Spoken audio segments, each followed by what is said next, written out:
నమస్తే అండి, ఎలా ఉన్నారు అందరూ? బాగున్నారా? నేనైతే బాగున్నానండి. మీ అందరికీ అమ్మవారి ఆశీస్సులు ఎల్లప్పుడూ ఉండాలని కోరుకుంటూ ఈ రోజున ఒక అద్భుతమైన పరిహారం గురించి తెలుసుకోబోతున్నామండి. సొంత ఇంటి కళ నెరవేర్చుకోవడానికి ఏదైనా పరిహారం ఉంటే చెప్పమని అడిగారు. దానికోసం ఈ వీడియోని మీతో షేర్ చేస్తున్నానండి. మరి ఈ పరిహారాన్ని ఎవరు చేయాలి, ఎప్పుడు చేయాలి, ఏ విధంగా చేయాలి, ఇంకా ఈ పరిహారానికి కావాల్సిన పదార్థాలు ఏంటి, ఇవన్నీ కూడా నేను క్లియర్గా వీడియోలో చెప్తానండి. వీడియో స్కిప్ చేయకుండా ఆఖరి వరకు చూడండి, చక్కగా చేసుకోండి. ఎందుకంటే చాలా ఇంపార్టెంట్ అయిన విషయాలన్నీ ఉన్నాయండి, వాటిని మిస్ కావచ్చు. మీరు స్కిప్ చేయకుండా ఆఖరి వరకు చూడండి, లేదంటే మళ్ళీ మీరు అడుగుతూనే ఉంటారు. స్కిప్ చేయకుండా చూడండి. సొంత ఇల్లు కళ నెరవేర్చుకోవడానికని నేను చాలా వరకు మన ఛానల్లో కొన్ని పరిహారాలు చెప్పానండి. వాటిని చూసి చేసుకుని లాభపడిన వారు కూడా ఉన్నారు. అయితే అక్కడ వీడియోస్లో చెప్పిన పదార్థము, సమయము ఇవన్నీ మాకు కాస్త వీలుబాటు కాదండి, కొంచెం కష్టంగా ఉంటుందండి మాకు, దానికి బదులుగా ఇంకేదైనా పరిహారం ఉంటే చెప్పమని అడిగారు. అంతే ఫలితాన్ని ఇచ్చేది. అంటే కుదిరిన వారు చేసుకున్నారండి, వీలు కాని వాళ్ళు అడిగారు. అందుకని ఈ వీడియోని మీతో షేర్ చేస్తున్నాను. ఇది మీ ఒక్కరికనే కాకుండా సొంతింటి కోరుకున్న వారికి ఈ వీడియో వాళ్ళకి చేరి వాళ్ళు కూడా లాభం పొందేలా కాస్త ఒక లైక్ ఇవ్వండి, నాకు ఇంట్రెస్ట్ ఇచ్చేలా లైక్ ఇవ్వండి. మీరైతే షేర్ చేయండి. సబ్స్క్రైబ్ కానివారు ఎవరైనా ఉంటే ఇలాంటి మంచి మంచి విషయాలు తెలుసుకోవాలంటే మన ఛానల్కి సబ్స్క్రైబ్ చేసుకొని బెల్ బటన్ ప్రెస్ చేసి ఆల్ అనే నోటిఫికేషన్ని ఆన్లో పెట్టుకోండి. సరేనండి, ఇక మన వీడియో మాటకు వెళతాము. ఈ పరిహారాన్ని ఎవరెవరు చేసుకోవాలంటే, ఎవరైతే సొంత ఇల్లు కావాలనుకుంటున్నారో, అది ల్యాండ్ కావచ్చు, అపార్ట్మెంట్ కావచ్చు, మీరు కొనుక్కోవాలనుకుంటున్నారు కదా, ఏదైనా సరే సొంత ఇల్లు కావాలనుకుంటున్నారు, అలాంటి వారు చేసుకోవాలి. ఇక ఈ పరిహారానికి కావాల్సింది ఒక రావి చెట్టు అవసరం ఉంటుందండి. మీకు దగ్గరలో ఎక్కడైనా రావి చెట్టు ఉందేమో చూడండి. అంటే గుడిలో ఉన్న రావి చెట్టు అయినా పర్వాలేదు, లేదంటే రోడ్డు పక్కన ఉన్న రావి చెట్టు అయినా పర్వాలేదు, ఎక్కడైనా సరే రావి చెట్టు అవసరం ఉంటుంది ఈ పరిహారంలో భాగంగా.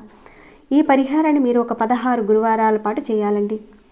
అంటే మీరు రావి చెట్టు దగ్గరికి వెళ్ళి ఆ చెట్టు చుట్టూతా ఒక 3 ప్రదక్షిణాలు చేసుకొని నమస్కారం చేసుకొని, నాకు సొంత ఇల్లు కావాలి, అందువల్ల నేను ప్రదక్షిణం చేస్తున్నాను అని మీరు ఒక సంకల్పం చెప్పుకొని, అంటే ఒక 16 గురువారాల పాటు, అంటే ప్రతి గురువారం చెట్టు దగ్గరికి వెళ్ళడం, మీరు ప్రదక్షిణాలు చేసుకోవడం, ఈ విధంగా మీరు రావి చెట్టు చుట్టూతా ప్రదక్షిణాలు చేసుకోవాలండి.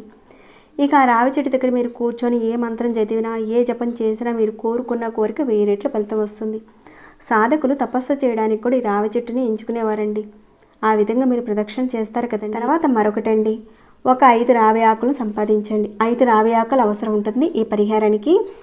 ఈ 5 రావి ఆకులను గురువారం రోజున చక్కగా ఇంటికి తెచ్చుకోండి. చెట్టు దగ్గరికి వెళ్ళి నమస్కారం చేసుకొని, ఈ విధంగా నా కోరిక అని చెప్పుకొని 5 రావి ఆకులు తెచ్చుకోండి. తెచ్చుకున్న తర్వాత వాటిని చక్కగా శుభ్రం చేసుకోండి. అయితే ఆ తెచ్చుకున్న రావి ఆకులు డ్యామేజ్ కాకుండా, అంటే చిరుగులు అలాంటిది ఏది పట్టకుండా చక్కగా బాగున్న ఆకులను తెచ్చుకోండి. తెచ్చుకున్న తర్వాత మీరు చక్కగా శుభ్రం చేసి ఈ విధంగా పెట్టేసేసుకోండి. తర్వాత మామూలుగా ఇలాంటి గంధం, అంటే గంధం బిళ్ళలు అమ్ముతారు కదండి, అవి కానీ, లేదంటే మంచి గంధం ఉన్నా కానీ తీసుకోండి. ఒక చిన్న బౌల్లో ఆ గంధాన్ని వేసి, కాస్త ఎక్కువే తీసుకోండి గంధం తీసుకొని, కొంచెం మంచినీరు వేసి ఆ గంధాన్ని ఒక పేస్ట్ లాగా కలిపి తయారు చేసుకోండి. తర్వాత ఆ పేస్ట్ని అంతా కూడా ఈ రావి ఆకు ఉంది కదండి, ఈ రావి ఆకు మీద ఈ విధంగా రాయాలండి. చూస్తున్నారు కదా, ఈ విధంగా రాయాలన్నమాట. ఇలా రావి ఆకు ఏదైతే ఉందో ఈ ఆకుకి మొత్తం కూడా, అంటే ఆకు కనిపించకుండా ఈ గంధంతో పూర్తిగా రాసేయాలి. ఇది మీకు అర్థం కావాలని చూపించేదండి ఈ పరిహారం. మీరైతే చక్కగా బాగా రాసి చేయించండి. ఈ విధంగా మీరు తీసుకున్న ఈ 5 రావి ఆకులకు కూడా ఇక్కడ చూపించిన విధంగా పూర్తిగా గంధం రాయాలి 5 రావి ఆకులకి. అలా రాసిన తర్వాత మీకు దగ్గరలో నది కానీ, కాలువ కానీ, మంచినీటికి సంబంధించి అంటే ప్రవహించే ఏదైనా కాలువ కానీ, నది కానీ, ఈ 5 రావి ఆకుల్ని మీరు మనస్ఫూర్తిగా మీ యొక్క కోరిక చెప్పుకొని ఆ నదిలో కానీ, చెరువులో కానీ, కాలువలో కానీ, మంచినీటిలో ఈ 5 ఆకుల్ని వేసేయండి. ఇదంతా మీరు మనస్ఫూర్తిగా నమ్మకంతో, ఫుల్గా కాన్సన్ట్రేషన్తో మీ యొక్క కోరిక నెరవేరాలి అని కాన్ఫిడెంట్తో మీరు చేస్తే ఖచ్చితంగా ఫలితాలు ఉంటాయండి.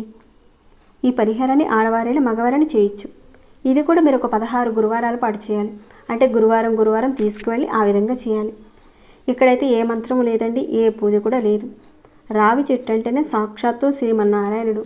మీ యొక్క మనోవాంఛ తీరుతుందండి. ఈ విధంగా చేయడం వల్ల మీ యొక్క సొంత ఇంటి కళ నెరవేరుతుంది. ఈ విధంగా మీరు ఒక 16 గురువారాల పాటు చేయాలండి. ఆ ఆకు మీద రాయడం, అంటే 5 ఆకుల మీద గంధం రాయడం, ఈ విధంగా చేస్తే ఫలితాలు ఉంటాయండి. అలానే మీరు 16 గురువారాల పాటు రావి చెట్టు చుట్టూతో ప్రదక్షిణాలు చేస్తూ ఉండండి. ఇక ఆడవారికి నెలసరి సమయం వచ్చినప్పుడు ఆ వారాన్ని మీరు వదిలేసి మిగతా వారాలు మీరు లెక్కలోకి తీసుకొని కంటిన్యూ చేయండి. అలానే రావి చెట్టు దగ్గర దీపారాధన చేస్తే అప్పులు ఎలా తీరుతాయి, ఇంకా శత్రువుల నుంచి వ్యాపార అభివృద్ధి కోసం ఇలాంటి వాటి గురించి చాలా వరకు చెప్పుకునే ఉన్నాం మన ఛానల్లో పరిహారాలు.